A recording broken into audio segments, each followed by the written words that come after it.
She was defenceless, she was unarmed, she was on her own doorstep. Crystal Hart was in the beginning of her life, everything to look forward to, until it was taken away in the most inane, pointless and brutal manner. We saw him with the gun in his hand, we heard the shots, and we saw him leave with the gun in his hand. It's just wrong place, wrong time. It was just a question of finding him. It was, literally was a manhunt. It was a crime of almost breathtaking callousness. The man who tried to kill her will never be free to harm The audio again. was too graphic to be broadcast. May provide Nine men were closure killed for when the inferno swept victims' through the families, building. targeted young women unable to defend themselves. Colin Sutton was a detective chief inspector and senior investigating officer in the Metropolitan Police. He led the investigations into some of the most complex and high-profile cases ever, bringing dangerous criminals to justice. Then heard screaming. The Night Stalker pulls out the gun. Another 146 victims. In this series, he will take you inside those cases and show you how he caught these criminals using nothing but pure detective work. This is The Real Manhunter. Now been found guilty on all 29 of those charges. The oldest victim, 89. The officer in charge described it as a senseless The life tragedy. sentence may provide some closure for his victims' families. This case came to us at Easter 2007. It was the beginning of April. It was Good Friday, and we were on call in the office at Putney, and we had a skeleton staff because it was a bank holiday, and it was a fine, glorious day in early April. And unusually at 10 or so in the morning, 10:30, we get a phone call saying, we need you to deploy to a shooting on Battersea, on the south area.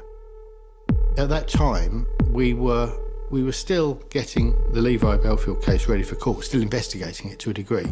But as was the practice, we had to take our share of new investigations. So we were taking some new investigations, and indeed we were doing our on-call weeks. So we were on call. I was in the office, we got a call that a young girl had been shot. I said, oh, okay, yeah, that's right. Any more information? They said, well, the victim is a 22-year-old woman called Crystal Hart. I remember my first question to them being, do we know if it's a gang-related case? And they said, no, we think that it's definitely not gang-related. I kind of didn't have a whole team there because you have like a minimum strength skeleton staff. So I took what officers I had with me, and one of them was Joe Brunt, of course, who was there. I'm a retired detective, used to work on the murder squad for 10 years. Apparently, I wanted to join the police as soon as I could talk.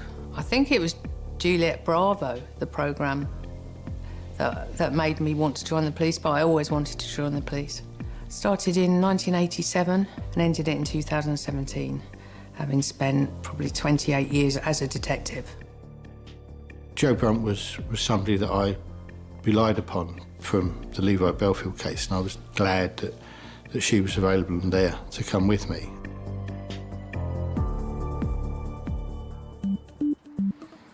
Belfield Road is in this safe, nice part of London, up-and-coming area with lots of young professionals and families. There are so many nannies and au pairs pushing their charges about the streets and here on Wandsworth Common that the area is known as Nappy Valley. It's possibly one of the last places you'd think any murder would take place in London.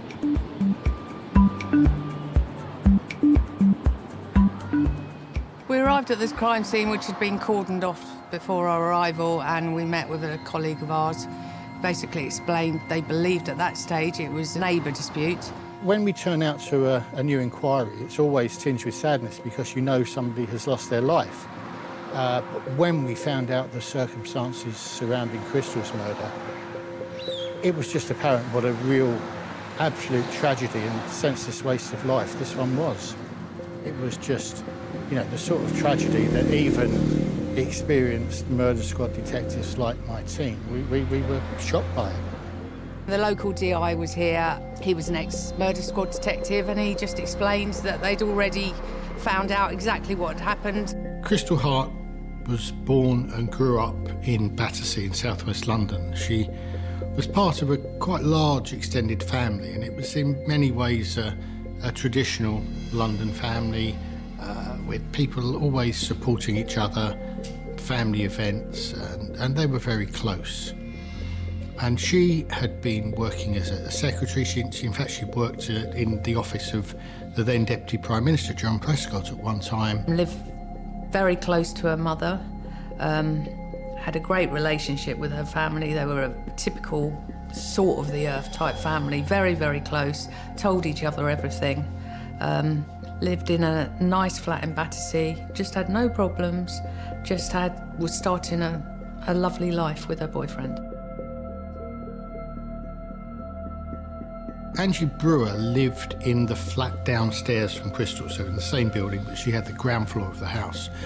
Angie was considerably older than Crystal, probably 25 or 30 years older, and she'd had a life where she'd had episodes of sort of addiction and difficulties with her mental health, and I think it's fair to say that she wasn't a model neighbour, and she would complain about virtually anything that didn't fit in with how she wanted things to be it where the rubbish bags were put or noise or anything like that. And she would complain not only to the Housing Association but also to the local police. And the local neighbourhood police team there knew Angie Brewer very well. Neighbourhood police officers' bread and butter is neighbourhood disputes. Anyone living in close proximity with their neighbours can have disagreements. Some of these escalate, and some of them, there's no reasoning to them because certain neighbours will have a dispute with anyone who lives next door to them. There'd been a number of calls to the house. Most of them really, when called by Angie Brewer, they found to be kind of groundless. But there'd been conflict between Angie and Crystal Hart. That had been documented by police. Lawyers had got involved.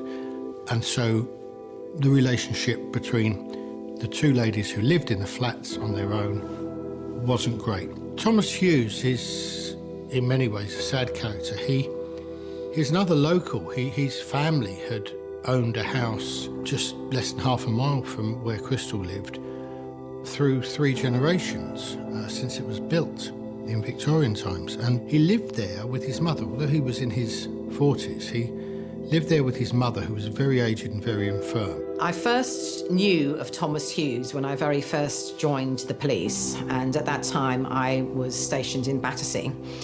And at that time, Tommy Hughes was one of our prolific subjects and somebody who would be stopped by police a lot for minor crimes, sort of car crime and general antisocial behaviour, possibly burglaries, robberies, that sort of crime. I think I described him as a wannabe gangster, and I think that's pretty sort of accurate. He dabbled in drugs, mostly soft drugs, cannabis, but he kind of sold some every now and then, and he liked people to think that he was well connected and that he was more important in that kind of world than he really was. He'd been convicted of putting a screwdriver in a female friend's neck in another attack. And he was given an 18-month sentence. Now, to my mind, that indicates someone who has a hatred of women, as well as being a wannabe, a gangster type, someone that wanted to show off. Angie Brewer and Thomas Hughes had a connection in their kind of lifestyle. Neither had a job. They had a lot of time on their hands. 2 people who'd drifted together and had common interests, laying about, drinking, and they sort of got on. But I think that it was a very uneven partnership, because I think Thomas Hughes would have wanted it to be a sort of formal relationship where Angie Brewer just saw him as, you know, a friend who came in and she smoked and drank with sometimes. He'd no doubt heard chapter and verse from Angie Brewer about what an awful neighbour Crystal was, and he decided the way to get into her good books, to impress her, was to deal with it. I can only imagine he became entwined because Angela was escalating it to him and probably exaggerating it to him. I can't stand this noise, look what I'm having to put up with, it's terrible here. And I guess it came as a surprise to many that he actually had a firearm. It's probably even more surprising that he went and used that gun, and he used it to shoot and kill Crystal Hart.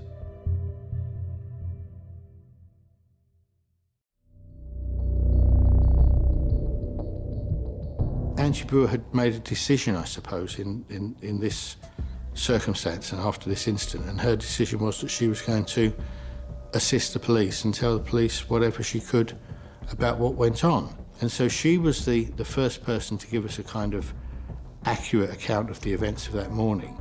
Angie Brewer, the neighbour, had witnessed the murder, and she'd said her boyfriend had committed the murder. So immediately we knew that we had an outstanding suspect. I became aware of the case shortly after it had happened, when the team I was working on were allocated the investigation. So it would have been probably the day after she'd been murdered.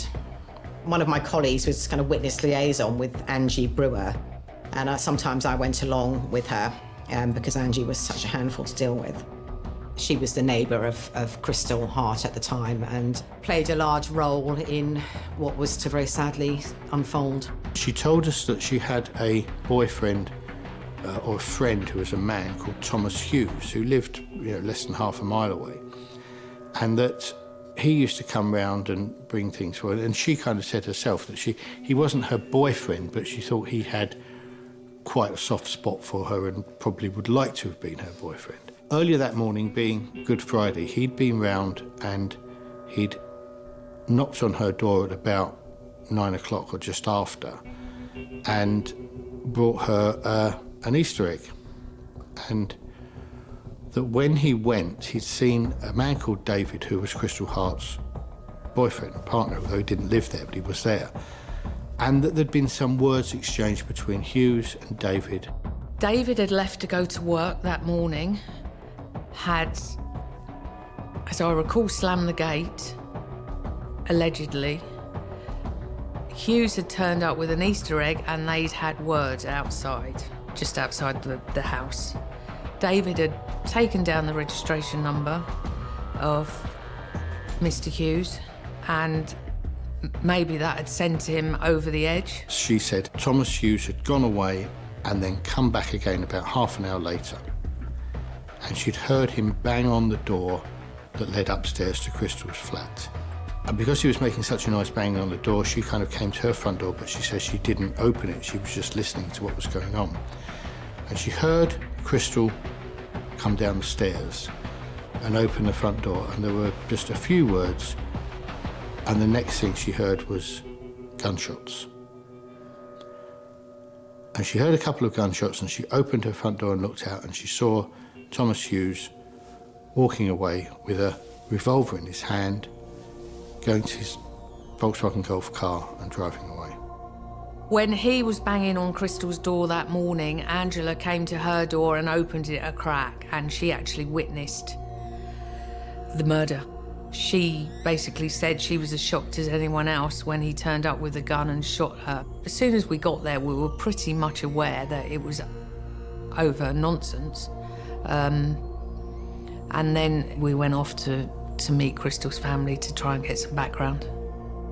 Crystal's family, her mother and aunt, lived nearby, and we went round to see them at their flat nearby, and her mother was completely distraught about things, but the family were able to give us an awful lot of the background, about what was been going on with Angie Brewer, and it kind of added a dimension to the whole case.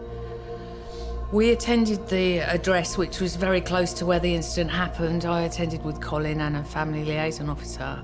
They'd already had an inkling because it was such a close-knit area. I think when we actually confirmed that it was Crystal and she had died, absolute devastation. How do you come to terms with that? Just the sense of loss and the sense of permanency to it, and no one could really speak. So it was during that initial meeting with Crystal's family, that we were given the bombshell that we didn't know up to that point, that Crystal had been pregnant, that she was in fact 3 months pregnant. And so Thomas Hughes had killed not only her, but her unborn child. And then to find out that she had a baby, or was expecting a baby as well, it was just difficult to comprehend that morning. That morning was a very, very sad morning for a lot of people.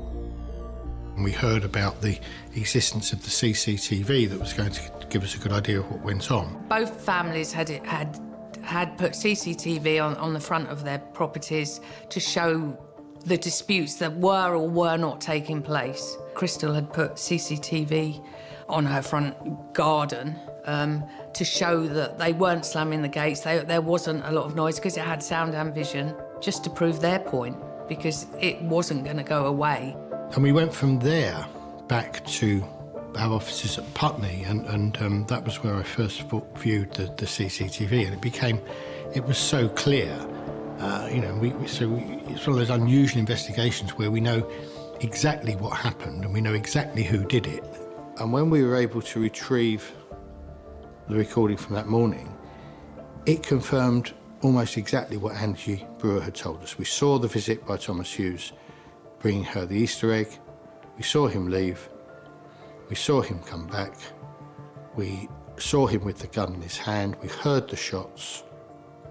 And we saw him leave with the gun in his hand. The CCTV clearly showed Hughes arriving at the house and going to the front door. He moves out of camera range, but the microphone clearly picked up what happened next. The audio was too graphic to be broadcast, but Hughes says to Angela Brewer, "Is he in? Is he in? Try that doorbell now. Knock on the door." Angela Brewer replied, I can't. Hughes is then heard shouting at Crystal, "Come out, bitch, I've had enough." Brewer is then heard screaming as Hughes pulls out the gun. Brewer says, "No, oh my God, no." Then there is a shot. 3 seconds later, a second shot.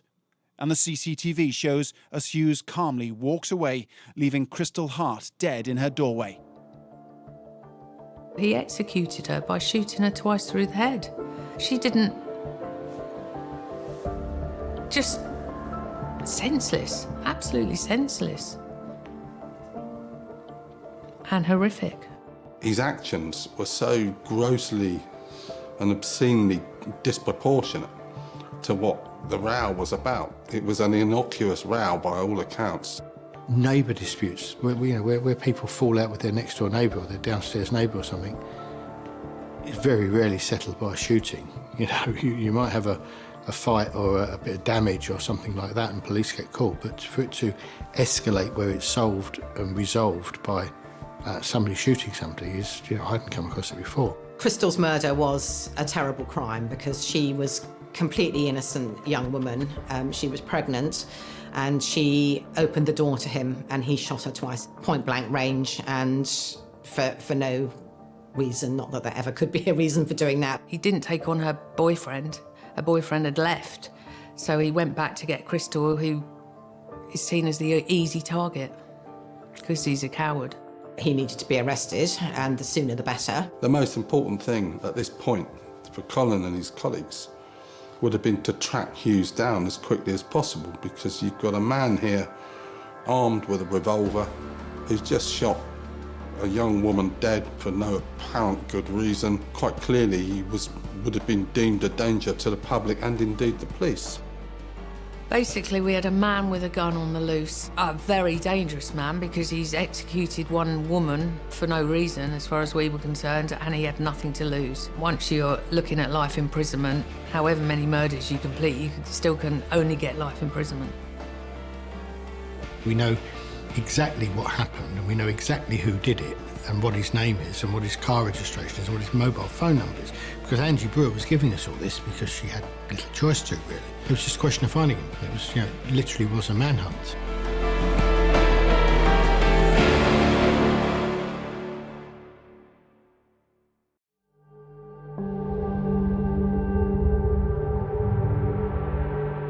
It was so much more serious than any crime that I know of that he'd committed before. The mainstay of our efforts to find him was always going to be his mobile phone, because we quickly got the authority for his service provider to give us live updates of where that phone was triangulating on which masts. So I was happy that the intelligence people were going to get up on his phone, and we could mount that part of the operation very quickly.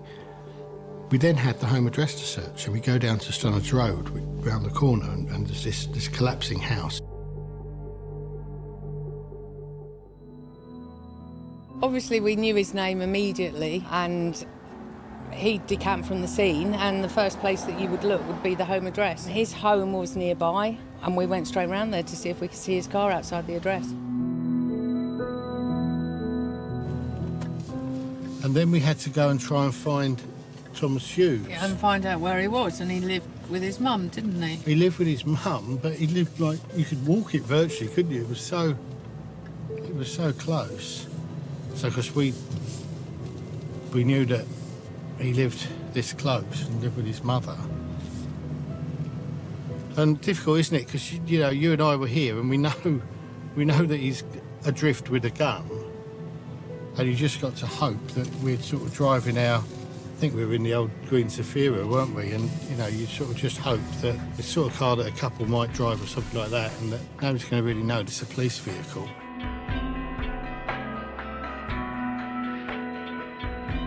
It was here in Stannard's Road that Thomas Hughes lived. It's a beautiful road. His house was derelict, it had subsidence, it just stood out. His mother, a very, very elderly mother, was living there with him in total disrepair. When we arrived, our building surveyor said no one can go upstairs. We had to have scaffolding around the outside before we could go in and search it. The mother was living in absolute abject poverty on her own. He'd pop in when he wanted. We were genuinely frightened it was going to fall down while we were searching it.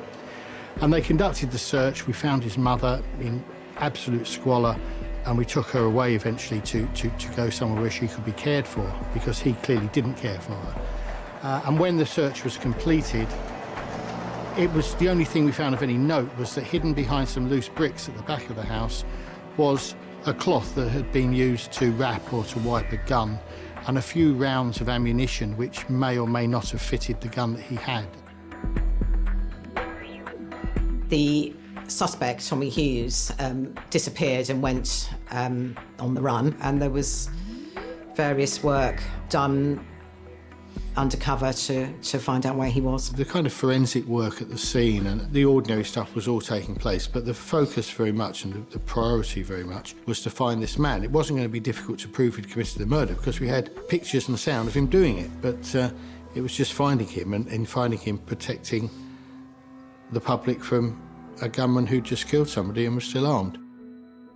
The team did some work around locating his mobile phone, and that showed us where he was going, but any notification we had of his whereabouts was 5 minutes behind where he actually was, so it wasn't possible to catch up with him that way. It's a funny sort of business, chasing somebody who you know's got a gun and who's killed somebody, and you haven't got a gun. Yeah, but you don't really think about that, do you? You don't, because until you come face to face with it. Yeah. I mean, you know that 99.9% of the time things like that will be safe and will be okay. And I guess we just all sort of trusted to that, didn't we? Yeah. We all trusted to that, and it will be all right. He moved about a great deal for the rest of that day into the early hours of the Saturday morning, and it was a difficult thing for us to do because you have to try and keep sufficient people there to respond, to try to cut him off and to lay eyes on him and arrest him. You've got the difficulty that there's still a scene going on, there's still a family to be dealt with and consoled and the things that we need to do there. So half the team were having to do things which weren't directed towards finding Thomas Hughes.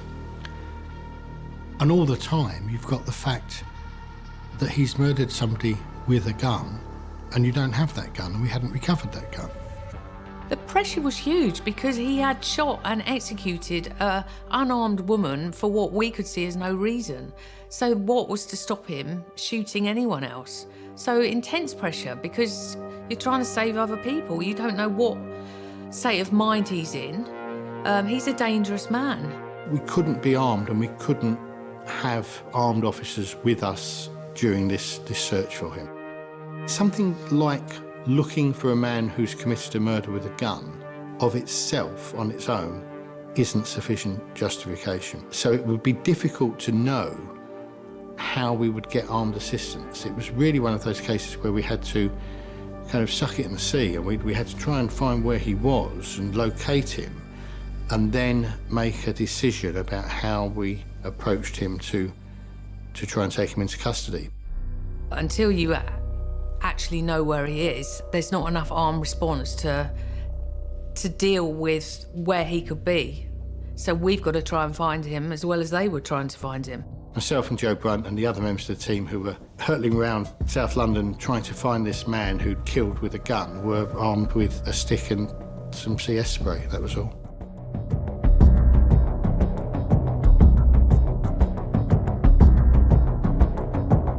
While we were looking at Thomas Hughes's phone to try and use it to locate him, and he was on the run, what we did see was that he was using it to send text messages to Andrew Brewer. Of course, we don't know what the content of those messages were, but it was clear that he was still communicating with her. You know, she kind of really washed her hands of all this and says there's nothing to do with it. Using technology, we're able to follow his movements via his mobile phone. However, because he was in his car and the movements were only being made available after a certain time period, they were constantly catching up with him. So he'd go from one place, his phone would ping at another place, and the police would arrive a few minutes later and no sign of him. So with regard to the manhunt, when you've got a man on the loose with a gun, obviously our priority is to find him and protect life. There's no knowing what he could do. He was obviously driving around and we were following it. Several members of the team in different cars were following it as well as we could, and took us around Wandsworth, Battersea. Down out on the A3 towards sort of Malden, Rushet, and then across to Morden, back down the A3 to Epsom and Ewell and Hook, and then he seemed to be stationary there for a bit, and then it was on the move again, and we were told it was heading down around the M25 and then down the M23 towards Gatwick. We've got a wanted man, so if you've got a dangerous wanted man, you put out what's called an all ports alert. So you let all the agencies know that we're looking for this wanted man. And obviously Gatwick would have been aware, and when he was going towards Gatwick, we would have made them very aware to look for Thomas Hughes. He didn't go into Gatwick, he was just circulating the area, maybe looking for a flight, who knows. But he came away from there. We're literally just turning off on the slip road from the M23 to go into the airport. We had another message to say, no, it's back up towards Chessington again, and we're back to there. And eventually it was around near Hook Arena, between Chessington and Hook, that the signal stabilised and stayed overnight. So we then had a number of different vehicles of ours. You know, these are people who have been working now for 16, 17 hours non-stop on this, myself included. We're all very tired, but the adrenaline takes over and you just want to catch this man. Most of us would like to go and get some sleep at some time because we know we're going to be busy tomorrow as well. But the imperative to find this man, to find the gun, means, you know, it's all hands to the pumps. We all spread out and drove up and down all the streets that we could find looking for this car, but it could have been in a garage, there's always places that you can hide a car. For people who don't know the area, the locals were informed, so overnight street searches were taking place up and down all around Hook. And it's a big area you have to cover, and it's very highly populated. We didn't find it, and during the night, the mobile phone powered off. So either he turned it off or it ran out of battery, but that means that was its last place. It could have moved on at any time. I think at this point you've got to put yourselves in the mind of the actual murder squad detectives who were not armed, but they were involved in trying to track him down. They knew full well what he'd done to Crystal. They knew that he was not only armed, but he was dangerous. You were driving around thinking, oh, is he here? Hoping against hope that you'd see the car before he saw you, because however much you like to think that you don't stand out, police officers in suits in a car do stand out, and everyone can say, oh, they're police officers, and he would be no different to that. And so you're hoping that you see him before he sees you because he's got a gun and you haven't. And it got probably to about 5 a.m. and we were satisfied we'd driven up and down every single street, car park, piece of land where that VW Golf could have been parked, and we couldn't find it. And so at that point we had to kind of call it a day and go in, and it was literally a couple of hours sleep and back the next morning to carry on.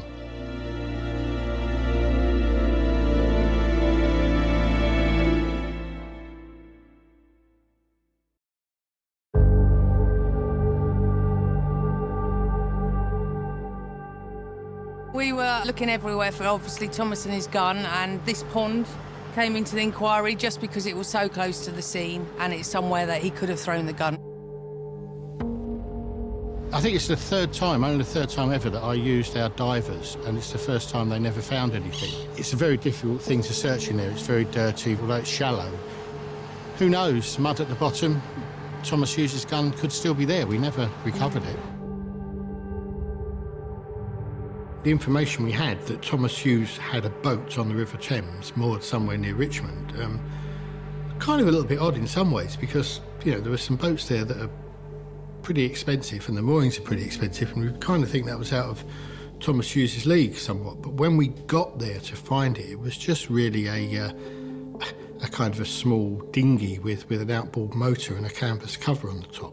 The boat in Richmond was symptomatic of his house. It was just a ramshackle, probably not even river-worthy. There's no way anyone could have slept there, because that was somewhere where we thought he might have gone. Just a dump of a boat that was worth nothing. And so it was kind of lunchtime the following day when I came to the conclusion that it was time to go public with his name and with his car details, and let's try and enlist the help of, you know, millions of Londoners to look for this car and this man. We're a very useful tool for the police to try and apprehend offenders, and particularly where an offender is gone on the run, is missing, and the police are looking to find that person. In this instance, you had a very dangerous and armed individual, strongly suspected to have murdered a young woman for what would have been the most innocuous of reasons, the most pathetic of reasons. So the police went public, identified him, put his face out, all and sundry. There's certain things that have to be, certain boxes that have to be ticked if you're going to go to the media with a name, with a live manhunt. And the most important thing is to save life. The police they clearly knew who they were looking for. They could have used their own resources to try and find this person, but the balance that they will use is one of public safety versus investigative integrity. And in this instance, the public safety was the most important factor. And the second thing is, have you got the right man? Because if you went live with the wrong person, who knows what could happen. We were 100% certain we had the right man. We had it on CCTV. We also were 100% certain we had a very dangerous man on the loose. In this case, I thought it was justified because there was still a real risk that Thomas Hughes was in possession of a gun and ammunition, and so could present a danger to members of the public. So there wasn't going to be a question of identification, evidence and an ID parade or anything like that. And so it was safe to put his name and a picture of his car out to the media. Unfortunately, you get answers from everywhere. You've got sightings in Scotland, you've got sightings in Ireland, so although we need the public's help, we need several people to say it's in Battersea, or we need several people, because you've got sightings all over the country and it can sometimes be more of a hindrance. It appeared on the lunchtime local news in London, and within half an hour of that going out, we had a phone call from somebody not a million miles away from the scene, but still in Battersea, who said that black Golf's been outside my side fence around the corner from my house, and it's been there for the last couple of days. So it looks like what Hughes had actually done was dump the car there and then used a train. There was a nearby railway station, and all this travel about that where we'd been looking for the black Golf the night before, he'd been on public transport, so we were never going to find him that way. Within a matter of hours of his details being released, it was Hughes himself who gave himself up and walked into Battersea Police Station. It was a very good example of police using the media to protect the public.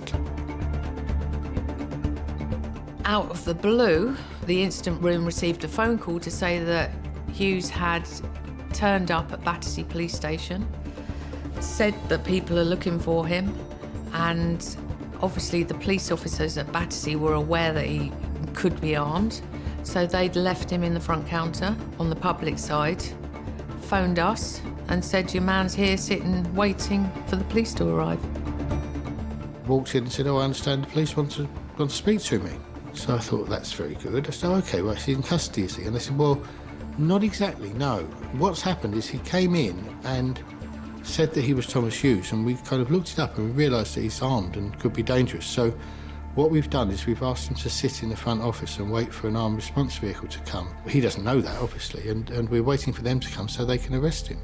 This man giving himself up for a murder, and rather than taking him into custody, they've said, can you take a seat in the waiting room, please, sir? And then called for their armed colleagues to come and arrest him.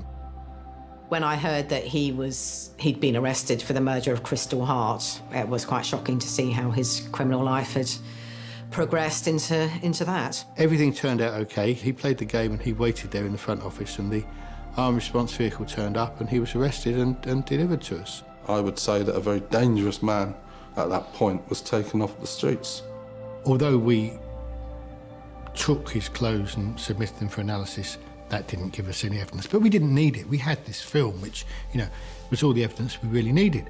And so he was interviewed, and like most people being under investigation for serious offences, he was advised not to give any comment to any of the questions we put to him. So everything was put to him. He just monotonely repeated no comment. But what's interesting is he didn't actually come up with any defence or any idea of what he might have done and why it wasn't him and why we had the wrong man. So it wasn't really until we came to trial at the Old Bailey that we first found out what Thomas Hughes' defence might be. He basically denied being involved in any way, shape or form. He admitted he had attended Angela's address that morning to give her an Easter egg. He had left, and someone looking like him, dressed like him, had later attended and had murdered Crystal. Hughes bizarrely tried to claim that it wasn't him. It didn't take the jury very long to see through it. He had nothing to lose. He was looking at life imprisonment.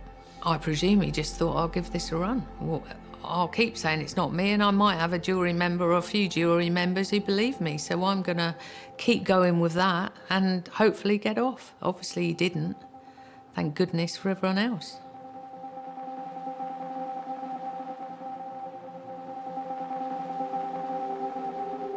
He was convicted, and when sentencing him, the judge said that this was amounted to, for all intents and purposes, a ruthless execution and a truly evil act.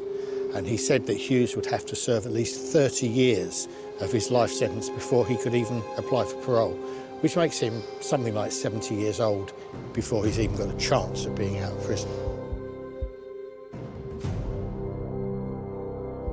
He's not going to be a danger by the time he comes out. He's going to be an old man, and his life basically is over. Sentencing Hughes to life imprisonment with a minimum term of 30 years, the judge said the murder was a ruthless execution and a truly evil act. And the fact that Hughes had done it for his girlfriend was, he said, evidence of his warped mentality. it shows you that even at that point, when he must have realised, woken up, seen what he'd actually done, it was almost as if he couldn't face up to what he'd done. There was nothing brave or worthy of kudos about what he did. There was no need whatsoever for Thomas Hughes to involve himself in this argument. It wasn't his argument, and he took away 2 lives, not only Crystal, but her unborn child. And it's quite interesting, just another kind of curious thing, is that Hughes's case came to court not very long, just a matter of a week or 2 after Levi Belfield was sentenced to 3 whole life terms in my other case. I understand he spent some time in Belmarsh prison where he met my nemesis, Levi Belfield, and apparently they became some type of friends, which doesn't surprise me at all. Same type of people stick together. Got nothing good to say about either of them. Strangely enough, they formed a bit of a friendship, so much so that Belfield was heard talking on the phone from prison to his brother about his mate Tom and how terrible it was that he'd got 30 years for this crime. And in fact, Belfield had referred to the Hughes case and Colin, Joe, Clive and the other members of his team being involved in that in the most disparaging of terms. Well, if Levi Belfield is writing something awful about you in this context, I can only assume that you are doing something correct. Certainly from what I've heard from his conversations with Levi Belfield in prison, I get the impression that Thomas Hughes feels that he was hard done by, that his sentence was too severe. My view of it is he was extremely lucky just to get away with 30 years. He had no remorse because he didn't admit he'd done it.